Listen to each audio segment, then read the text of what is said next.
नमस्कार, पहला प्रणाम उत्तराखंड। कैसे हैं आप लोग। आज हम आए हैं हॉल बाग में। एक उद्यान विभाग की एक किसी इकाई की ट्रेनिंग है, उसका हिस्सा बनने के लिए। तो मैंने सोचा कि आपको भी जो है यहाँ का नज़ारा, यहाँ का व्यू, यहाँ का सारी चीज़ों को दिखाया जाए। तो मैं चारों तरफ से आपको दिखा रहा हूँ। उसके बाद मैं आपको ट्रेनिंग सेशन भी दिखाऊँगा। यह है हॉल बाग। कृषि इकाई भी है यहाँ पर, उद्यान इकाई भी है यहाँ पर, और पशु चिकित्सालय की इकाई भी है यहाँ पर, स्कूल भी है। बहुत अच्छा है। अल्मोड़ा कोसी से करीबन जो है 4 किलोमीटर की दूरी पर पड़ता है। ये बहुत सुंदर है। देखिए, वादियों के बीच बसा हुआ।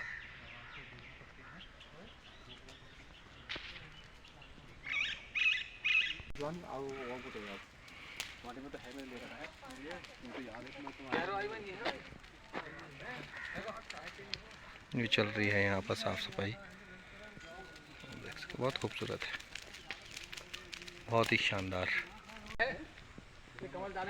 कमल ताल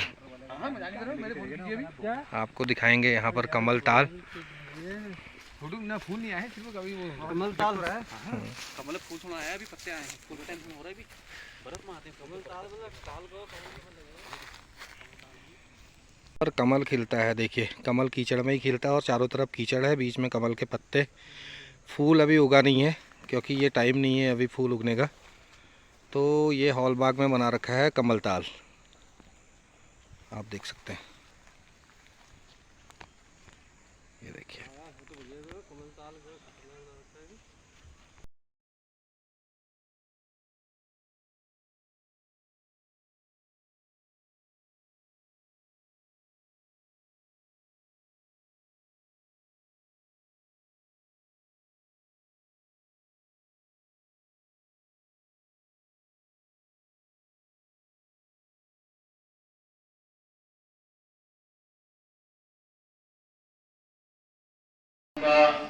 कि अगर कोई भी कृषक बंधु इस कार्यक्रम को शुरू करने से पहले या यूरोपियन वेजिटेबल्स के बारे में जानकारी लेने से पहले अगर डॉक्टर साहब के सामने या सीएचओ साहब के सामने कुछ अपनी सुझाव या समस्याएं रखना चाहें, या वे खेती बाड़ी करते समय प्रैक्टिकल में किसान बंधु हमारे हैं, तो अपना एक्सपीरियंस कृपया साझा करने का कष्ट करेंगे। जो भी किसान बंधु साझा करना चाहता हो अपना एक्सपीरियंस, आमंत्रित है, कृपया आने का कष्ट करें।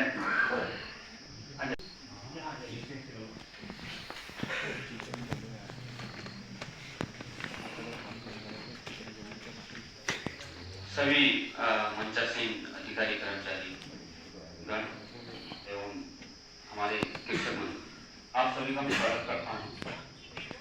सर ने यहाँ पर हमको आमंत्रित किया है कि कोई समस्याएं हैं या कोई एक्सपीरियंस है आपका तो वो शेयर कर सकते हैं। तो सबसे पहले मैं समस्या को लूँगा, फिर मैं अपना एक्सपीरियंस भी बताऊँगा। समस्या ये है, लॉकडाउन के बाद से मैंने खेती शुरू की। वो खेती थी लीलियम की। बहुत सारे लोगों ने नाम सुना होगा, बहुत सारे लोगों ने नहीं सुना। लीलियम जो है वो ब्लैंक का वो एक फूल होता है, कट फ्लावर होता है, कट के बाहर जाता है।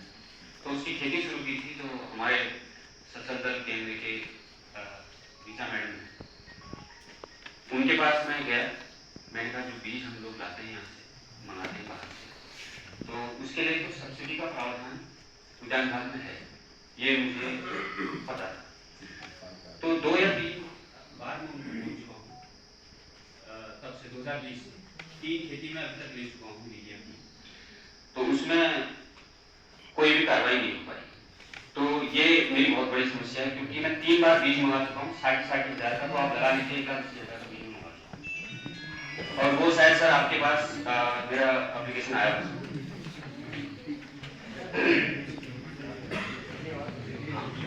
तो ये तो मेरी समस्या एक। दूसरी समस्या मेरी ये है, आज की डेट में हम देखते हैं हमारे जितने भी विभाग हैं और हमारे जितने भी जिले के बड़े बड़े विभाग हैं जो कृषकों के साथ काम करते हैं, विशेषकर मैंने ये देखा है जो कृषक बहुत सालों से काम कर रहा है उसी कृषक के पास वो लोग जाते हैं। क्यों, ये मैं जानना चाहूंगा आज। दूसरा, जो छोटे कृषक हैं, जो छोटे छोटे किसान आज अपना काम शुरू कर रहे हैं, और दूसरा मैं उसमें ये जोड़ूंगा लॉकडाउन के बाद से जो हमारे भाई लोग नौकरी छोड़ के घर आएंगे तो वो छोटा छोटा अपना काम करें, क्यों ना उनको सपोर्ट किया जा रहा है, ये भी मेरा प्रश्न है। दूसरा, उन्हीं लोगों को भी सपोर्ट करते हुए जो कई सालों से करते हुए आज हमको बहुत एक्सपीरियंस है, बहुत ज्यादा अवार्ड वो मिल गया है, तो अधिकारी आपको किसी को नहीं भैया कम से कम आप ये तो पता करो कि अगला किसान कौन है हमारा, जिसको हम उठाएं उस गाँव में। सही बात। वो किसान तो उठ चुका है ना, वो तो अपनी आर्थिक स्थिति बना चुका है। बहुत बढ़िया बात, नया किसान है वो तो बहुत बढ़िया बात है सर, बहुत बढ़िया बात है। उसके बाद जाना जो भी है ना उसको दिखा बिल्कुल सही बात है सर। ये मेरी विशेष समस्या है, ठीक है। और मैं एक एक्सपीरियंस आपको बता देता हूँ, मैं 20-22 साल से बाहर नौकरी कर रहा था, इस लॉकडाउन में भी लगा था। तो इस लीलियम की कहानी आपको छोटी सी कहानी बता देता हूँ। जब मैं लॉकडाउन में घर आया तो 2020 के बाद 20 में जब लॉकडाउन स्टार्ट हुआ तो बहुत हैरान हो गया, परेशान हो गया जी अब करना क्या है, क्योंकि आजीविका की समस्या होगी ना, जेब का पॉकेट का पैसा खर्च होने लगा है ना। तो जो मैं पीछे काम करते हुए आया था, प्रोजेक्ट में काम करता हूँ, प्रोजेक्ट में काम करता था, तो थोड़ी बहुत एक्सपीरियंस मुझे एग्रीकल्चर का और इसका उद्यान का, फ्लोरिकल्चर, इन चीजों का एक्सपीरियंस। तो मेरे दिमाग में आया क्यों ना मैं ऐसी नई चीज करूं जो अभी तक कुछ लोगों ने सुनाई नहीं है या देखा ही नहीं है या कुछ लोग जानते भी नहीं हो। तो मैंने एक नई चीज हमारे एरिया में ये लीलियम की खेती लगी, लोगों को पता ही नहीं होता क्या है।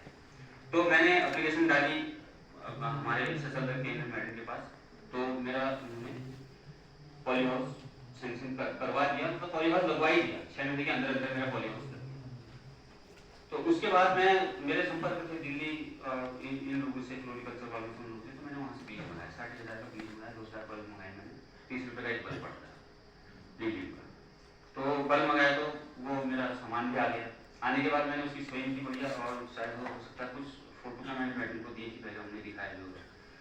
तो उस बीच में जो पॉली हाउस मेरा लगा वो मुझे सब्सिडी में उद्यान विभाग से मेरा सपोर्ट मिला था वहाँ से। तो वो जो पैसा मेरा बीज में और इसमें खर्चा हुआ वो सारा मेरा लोन पे चल रहा, वो पैसा मेरा लोन पर था। 24-25 हज़ार रुपये पॉली हाउस के लिए, 60,000 रुपये बीज के लिए, तो सारा पैसा मेरा लोन में चल रहा था। लेकिन वो खेती होती है 90 दिन की। लीलियम में 2 वैरायटी होती है, ओरिएंटल होता है, एशियाटिक होता है। एशियाटिक हमारा जो होता है 45 दिन का होता है, ओरिएंटल जो होता है 90 दिन की खेती होती है। तो 90 दिन की खेती, ओरिएंटल जो है वो थोड़ा सा अच्छी सी खुशबू देता है, बहुत बढ़िया। अगर ओरिएंटल का एक फूल यहाँ पर इसमें लगा होता तो ये पूरा कमरा महका। लीलियम है सर, खिला नहीं, हाँ ये खिला है, ये 2 कलर का, ठीक है। लेकिन ये सर एशियाटिक, हाँ ये ओरिएंटल, क्योंकि ओरिएंटल जो होता है, ओरिएंटल यहाँ पर होता अभी लगा हुआ तो बहुत अच्छी खुशबू, आपको अलग से खुशबू आती है। यहाँ पर आपको पता चलता है कुछ ना कुछ मतलब यहाँ स्प्रे किया है। तो जब मेरा 90 दिन के अंदर खेती तैयार हो गई तो 2000 बल्ब मैंने लगाए। 2000 बल्ब में से मात्र मेरे 1600 स्टिक जा पाई, 1600 स्टिक मेरी दिल्ली जा पाई, मात्र गाजीपुर मंडी में जाता है, तो 1600 स्टिक मेरी गई। तो उस टाइम पर जब वो मेरा गया तो लगभग मार्केट ठीक ठाक स्थिति में आ गया था। तो 1,40,000 का मेरा वो हुआ था। तो जो मैं लोन पर चल रहा था तो वो लोन मेरा मैं कहानी इसलिए नहीं बता रहा हूँ कि ये मैंने करके दिखाया, मुझे जानकारी थी, मुझे पता था। मैं दिल्ली में आपके डॉक्टर साहब, उनका नंबर आज भी मेरे पास, मुझे पूछते रहता था सर आप क्या करना है, आप क्या करना है, आप क्या करना है, तो वो वहाँ से हमको बता देंगे। तो मैं इसलिए कह रहा हूँ कि जब लॉकडाउन से लोग घर आए ना, लोगों ने एक नए एक्सपेरिमेंट यहाँ पे किए। हम लोगों ने कई लोगों के सुने हैं कि उसने ये कर दिया, उसने ये कर दिया, उसने ये कर दिया। तो इसी दिशा में मैंने भी सोचा, थोड़ा सा मैंने भी अपना दिमाग लगाया कि नई चीज क्यों ना की जाए। आज उसी के वजह से मैं पिथौरा का प्रशिक्षण देने जाता हूँ, अपने इस इलाके में प्रशिक्षण देता हूँ। कई एनजीओ मुझे बुलाते हैं कि आप हमारे यहाँ प्रशिक्षण दीजिए, साथ ही गैदा भी करता हूँ। तो ये सर मेरी समस्या प्लीज आप क्योंकि नई चीजों की जानकारी जी, क्योंकि मैं देखिए सर, मैं 3 बार 20 लाख रुपए सब्सिडी मुझे एक बार मिली, एक बात नहीं मिली। तो सर एक्चुअली मैं इस मंच पे इसलिए बोल रहा हूँ इस बात को, इसके बाद अभी मुझे तीसरा साल हो गया, तीसरी बार मैंने स्विंग कर दी है। इस मंच पे इसलिए बोल रहा हूँ, मैं इसके बाद खुले आपसे बताइए, मैं इसके बाद डीएम के पास, क्योंकि मैं इसी बार आने वाला था, मुझे रोका गया है। इस बार मैं 100% आऊंगा। ठीक है, धन्यवाद आप लोगों ने मुझे सुना।